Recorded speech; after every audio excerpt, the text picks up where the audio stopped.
भाजपा प्रत्याशी बनाए गए उज्जवल दास। घोषणा के बाद माता की पूजा अर्चना को लेकर उज्जवल दास अपने सैकड़ों समर्थकों के साथ गाजे बाजे के साथ इटखोरी भद्रकाली मंदिर पहुंचे।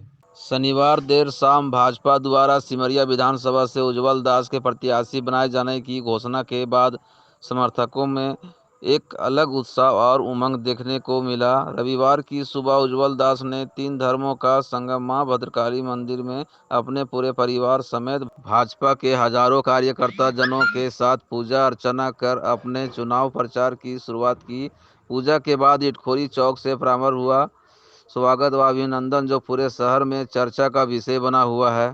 हर एक प्रमुख चौक चौराहों पर भाजपा कार्यकर्ताओं और समर्थकों ने बड़ी संख्या में एकत्रित होकर उन्हें माला पहनाई और फूलों का गुलदस्ता देकर किया स्वागत।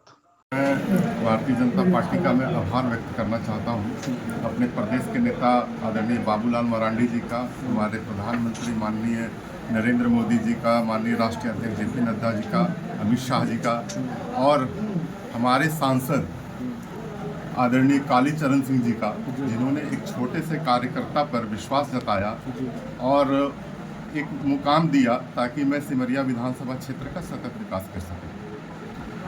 क्यों शायद सिमरिया की जनता का आग्रह था, और मैं ये ज़रूर कहना चाहूँगा कि मैं भी लगभग 14 सालों से संघर्ष कर रहा था, और सिमरिया की जनता के बीच में एक एक घर में जाकर के मैंने एक संबंध स्थापित किया है, पारिवारिक संबंध स्थापित किया है, और कहीं ना कहीं सिमरिया की जनता का ये इच्छा थी कि तुम जो उनका कहना था कि बेटा तुम आओ और टिकट लेकर के आओ, भारतीय जनता पार्टी से टिकट लेकर के आओ और हम सभी आशीर्वाद देंगे।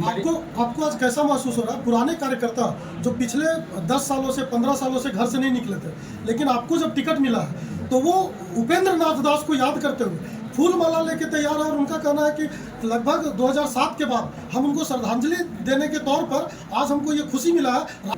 सबसे पहले तो मैं उन तमाम कार्यकर्ताओं का मैं हृदय से अभिनंदन करता हूं और उनका आभार व्यक्त करता हूं, और मैं इतना ज़रूर कहना चाहूँगा कि मेरे पिताजी ने जो कार्य किया था और जो कार्य उनके काल में अधूरा रह गया था, उसको बढ़ाने का मौका मुझे मिला है। और मैं इतना कहना चाहता हूँ कि सिमरिया की जो भी कार्यकर्ता हैं, जो हमारे पुराने कार्यकर्ता हैं, उनका भी आशीर्वाद मुझे लगा है, और उन्हीं के आशीर्वाद के फलस्वरूप हम लोग यहाँ बिना नाम लेते हुए मैं एक प्रश्न और करना चाहूँगा। देखिए, मैं तो सबसे पहले यही कहना चाहता हूँ कि मैं ये भारतीय जनता पार्टी के सिद्धांतों पे चलता हूँ, और भारतीय जनता पार्टी का एक ही सिद्धांत है, सबका साथ, सबका विकास, सबका प्रयास के फलस्वरूप में। और हमारे जो विपक्षी हैं वो भी अपने अनुसार लगे हुए हैं, मैं भी अपने अनुसार लगा हुआ हूँ, और मैं इतना ही कहना चाहूँगा कि सब अपने अपने रास्ते पे चल रहे हैं। सिमरिया विधानसभा से अगर आप जीतते हैं तो सबसे पहला विकास, सबसे पहला कार्य क्या करेंगे? जो सिमरिया की जनता मुझसे अपेक्षा करती है, प्राथमिकता उसी चीज़ की रहेगी। जनता पार्टी के ऊपर आभार है कि कार्यकर्ता, सुलझे हुए कार्यकर्ता, सौम्य कार्यकर्ता को सिमरिया विधानसभा में काफी भी है, और निश्चित मौजूदा जो विधायक यहाँ की सिमरिया की किशुनदास की टिकट क्यों कटी और एक नए चेहरा को क्यों मौका दिया? देखिए, सबसे पहले तो बता दें कि हमारे यहाँ टिकट किसी वाले का था, भारतीय जनता पार्टी सभी कार्यकर्ताओं को मौका देती है, और उसी ने आज उज्जवल दास जी को एक अच्छे कार्यकर्ता के रूप में पार्टी मौका दी है।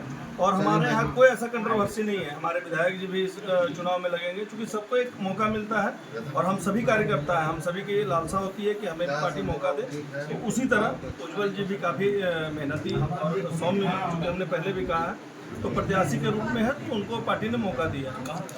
इनके विपक्ष में कहीं ना कहीं झारखंड मुक्ति मोर्चा से मनोज चंद्रा भी है, तो क्या पार्टी ये देख कर दी है कि दोनों युवा हैं, दोनों युवा? भारतीय जनता पार्टी अपने आप में एक स्ट्रॉन्ग मादा रखती है, सिमरिया और चतरा विधानसभा दोनों में, और हमारे पास कोई विपक्ष नहीं, क्योंकि हमने पहले भी कहा कि हमारी जीत सुनिश्चित है।